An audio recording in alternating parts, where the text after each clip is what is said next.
napabilib ang ibang bansa sa sunod-sunod na panalo ng Pilipinas sa international beauty contests.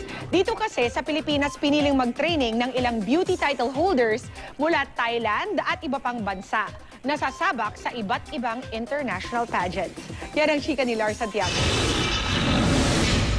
Nagpakita ng kanilang galing sa catwalk ang 5 beauty queens mula Thailand at Myanmar. Ilan sila sa mga beauty queen na dito magsasanay sa Pilipinas bago lumaban sa international pageants.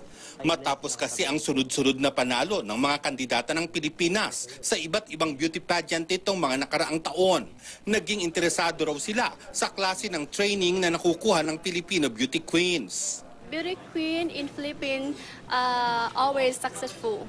And I hope they can make their VR successful too. Yeah. We hope to.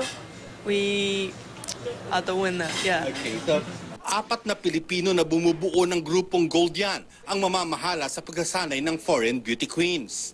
Meron silang motivational talk sa ilang mga na-invite naming mga Filipina beauty queens.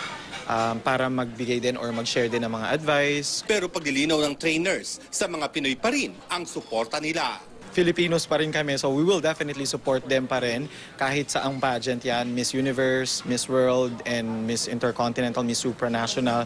Pero siguro para i-clear lang namin na we're not really giving out any trade secrets na meron sa Philippines to other countries. Lars Santiago, updated sa Showbiz Happenings.